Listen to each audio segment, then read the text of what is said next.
Sir, ಈಗ ಕಾಂಗ್ರೆಸ್ನ ಮುಖ್ಯಮಂತ್ರಿ ಕುರ್ಚಿ ಕಿತ್ತಾಟ ಬಹಳ ನಡೀತಾ ಇದೆ.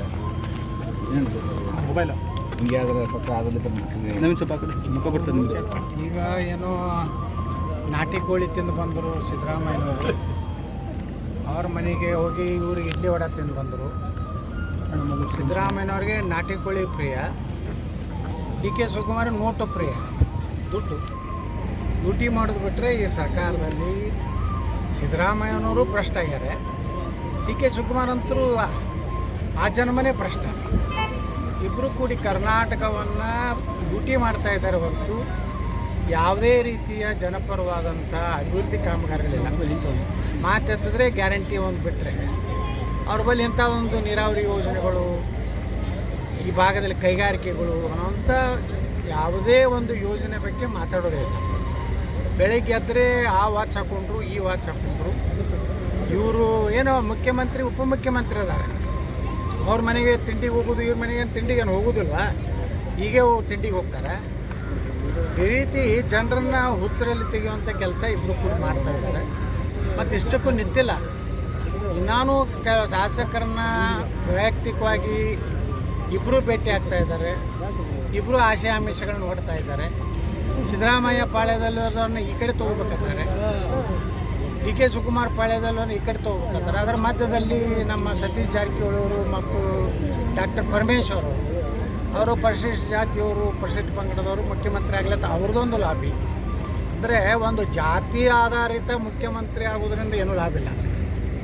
ಯಾರು ರಾಜ್ಯದ ಹಿತ ಮಾಡಬೇಕು, ಪ್ರಾಮಾಣಿಕವಾಗಿ ರಾಜ್ಯದಲ್ಲಿ ಭ್ರಷ್ಟಾಚಾರವನ್ನು ಹೋಗಲಾಡಿಸ್ಬೇಕು, ಅಭಿವೃದ್ಧಿ ಆಗಬೇಕನ್ನೋಂಥ ಮುಖ್ಯಮಂತ್ರಿ ಆಗಬೇಕು ಬಿಟ್ಟು ಯಾವುದೇ ಒಂದು ಜಾತಿಯ ಮುಖ್ಯಮಂತ್ರಿ ಆದರೆ ಆ ಜಾತಿ ಏನು ಇವತ್ತೇನು ಸಿದ್ದರಾಮಯ್ಯ ಆಗಿದ್ದರಿಂದ ಇಡೀ ಕುರುಬ ಸಮಾಜ ಎಲ್ಲ ಉದ್ಧಾರ ಆಗಿಬಿಟ್ಟಿದೆ.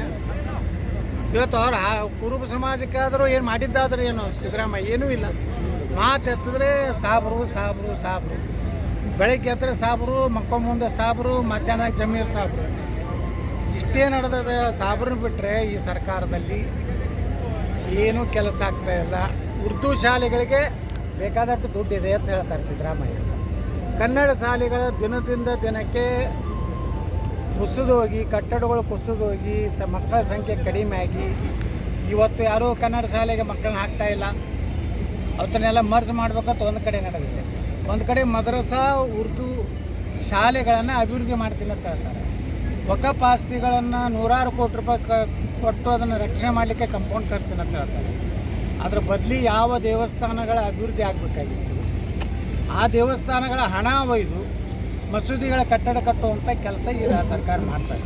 ನಿನ್ನೆ ಸುಪ್ರೀಂ ಕೋರ್ಟಿನ ಮುಖ್ಯ ನ್ಯಾಯಾಧೀಶರು ಸಹ ಇದೇ ಮಾತನ್ನು ಹೇಳಿದ್ದಾರೆ.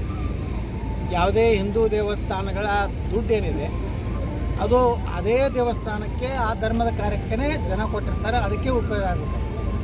ಆದರೆ ರಾಜ್ಯದಲ್ಲಿ ನಡೀತಾ ಇರೋದನ್ನು ಎಲ್ಲ ಹಿಂದೂ ದೇವಸ್ಥಾನಗಳ ಹಣ ಇವತ್ತು ವಕಫದ ಆಸ್ತಿಗಳ ರಕ್ಷಣೆಗಾಗಿ, ಉರ್ದು ಶಾಲೆಗಳಿಗಾಗಿ 1000 ಕೋಟಿ 2,000 ಕೋಟಿ. ಇವತ್ತು ನೋಡಿ, ಜಮೀರ್ ಅಹ್ಮದ್ ಖಾನು ಮೊನ್ನೆ ಅಲ್ಪಸಂಖ್ಯಾತ ಇಲಾಖೆಯಿಂದ 400 ಮುಸ್ಲಿಂ ಯುವಕರಿಗೆ PSI ಟ್ರೈನಿಂಗ್. ಹಾಗಾದರೆ ದಲಿತರ ಮಕ್ಕಳಿಗೆ, ಯುವಕರಿಗೆ ಟ್ರೈನಿಂಗ್ ಕೊಟ್ರ, ಹಿಂದುಳಿದ ವರ್ಗದ ಮಕ್ಕಳಿಗೆ ಟ್ರೈನಿಂಗ್ ಕೊಟ್ರ? ಬಿಡಿ, ಈ ಕಡೆ ಎಲ್ಲ ಮೇಲ್ಜಾತಿಯವ್ರು ಬಿಡಿ, ಪಾಪ ಅವ್ರು.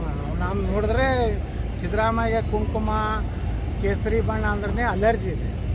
ಆದರೆ ತನ್ನ ಜನಾಂಗಕ್ಕಾದರೂ ಮಾಡಿದ್ದೇನು? ಅದೇ ಜನಾಂಗದ ಪೇಟ ಸುತ್ತಗೋಲಿಕ್ಕೆ ದೂರ ಹೋಗಿ ಬರ್ತಾರೆ. ಸಾಬ್ರದಾದರೆ ಅಗದಿ ಹಲ್ಕಿಸ್ಕೊಂಡು ತಲೆ ಮೇಲೆ ಇಟ್ಕೋತಾರೆ. ಇಂಥ ಒಬ್ಬ ಮುಖ್ಯಮಂತ್ರಿ ರಾಜ್ಯದ ದೌರ್ಭಾಗ್ಯ. ಮತ್ತು ಇದನ್ನು ಸಮರ್ಥವಾಗಿ ರಾಜ್ಯದಲ್ಲಿ ಒಂದು ವಿರೋಧ ಪಕ್ಷವಾಗಿ ಕೆಲಸ ಮಾಡುವಂಥದ್ದು ಭಾರತೀಯ ಜನತಾ ಪಾರ್ಟಿ ವಿಫಲ ಆಗಿದೆ. ಯಾಕಂದರೆ ಅಲ್ಲಿರುವಂಥ ರಾಜ್ಯಾಧ್ಯಕ್ಷರ ಮೇಲೆ ನೂರಾರು ಭ್ರಷ್ಟಾಚಾರ ಆರೋಪ ಇದೆ. ಪೂಜ್ಯ ತಂದೆಯವರ ಸಹಿಯನ್ನು ಪೂಜ್ಯ ತಂದೆಯವರ ಕಿರಿಯ ಮಗನೇ BS ಯಡಿಯೂರಪ್ಪ ಅಂತೇಳಿ ಹೊಡೆದು ಡ್ಯೂಟಿ ಮಾಡಿದ್ದು ಫೈಲ್ಗಳು ಸಿದ್ದರಾಮಯ್ಯ ಹತ್ತಿರ ಇದೆ ಮತ್ತು ಡಿ ಕೆ ಶಿವಕುಮಾರ್. ವಿಧಾನಸಭೆಯಲ್ಲಿ ಏನಾದರೂ ವಿಜೇಂದ್ರ ಎದ್ದು ಹತ್ರ ಫೈಲ್ ತರಲ್ಲ ಅಂತ ಕೇಳ್ತಾನೆ ಡಿ ಕೆ ಶಿವಕುಮಾರ್. ಇಲ್ಲ, ನಾವು ಆ ರೀತಿಯಲ್ಲ, ಸನ್ಮಾನ್ಯ ಅಧ್ಯಕ್ಷರೇ, ಮುಖ್ಯಮಂತ್ರಿಗಳಿಗೆ ಅಭಿನಂದನೆ ಸಲ್ಲಿಸ್ತೇನೆ. ಯಾಕಂದ್ರೆ ಅವರು ಭಾಳ ಒಳ್ಳೆಯ ಒಂದು ಬಜೆಟ್ ಕೊಟ್ಟಂತ ಒಬ್ಬ ರಾಜ್ಯಾಧ್ಯಕ್ಷ ಹೇಳ್ತಾರೆ. ಅಂತ BJPಯಲ್ಲಿ ಸತ್ತಿದೆ, ಪೂರ್ತಿ ಸತ್ತು ಹೊಡೆದ್ಬಿಟ್ಟಾರೆ. ಅಲ್ಲಿ ಏನೋ ಪಾಪ ಚಲವಾದಿ ನಾರಾಯಣ ಸ್ವಾಮಿ ಸ್ವಲ್ಪ ಮಾತಾಡ್ತಿದ್ರು ಆ ಖರ್ಗೆ ಪರಿಗೆ ವಿರುದ್ಧ. ಅವ್ರಿಗೆ ಯಡಿಯೂರಪ್ಪ ತನ್ನ ಮನೆಗೆ ಕರೆದು ಹುಷಾರು ಏನಾದರೂ ಮಾತಾಡಿದ್ರೆ ನಂದೆಲ್ಲ ಬಣ್ಣ ಬಯಲು ಮಾಡ್ತಾರೆ, ಏನೂ ಮಾತಾಡ್ಬೇಡ ಪಾಪ ಅದು ಚಲೋದ್ರ ಸ್ವಾಮಿ ಮನೆ ಗಡಿಯಾರದಾಗ ಸಿಕ್ಕು ಹೊತ್ತಾಡ್ಲಾಕತ್ತ. ಗಡಿಯಾರ ವಿಚಾರ ಏನು ಸರ್ ನಿಜವಾಗ್ಲೂ ಗಡಿಯಾರ ನೋಡ್ರಿ, ಗಡಿಯಾರ ವಿಚಾರದಿಂದಲೇ ಏನು CM ಇಬ್ರಾಹಿಮ್ದು ಒಂದು ಕಥನೆ ಆಗಿದೆ. 8 ಲಕ್ಷದ ಗಡಿಯಾರ ಕಟ್ಕೊಂಡ್ರು. ಅದನ್ನು ನಾನು ಅವ್ರ ವೈಯಕ್ತಿಕ ಏನೋ DK ಶಿವಕುಮಾರ್ ಒಂದು ಚಲವಾದಿ ನಾರಾಯಣ ಸ್ವಾಮಿಯವರು ಒಂದು ಉತ್ತರ ಕೊಟ್ಟಾರೆ. ನಾನು ಎಲ್ಲಿ ತೊಗೊಂಡೆ, ಎಷ್ಟು ಬಿಲ್ ಗಿಲ್ ಏನೋ ತಮ್ಮ ಎಕ್ಸ್ ಖಾತೆಯಲ್ಲಿ ಹಾಕ್ಯಾರ. ಸಿದ್ದರಾಮಯ್ಯ ಅವ್ರದ್ದು ವಾಚ್ ಎಲ್ಲಿ ತೊಗೊಂಡ್ರು ಅನ್ನೋದು ಏನೋ ಗೊತ್ತಾಗಿದೆ.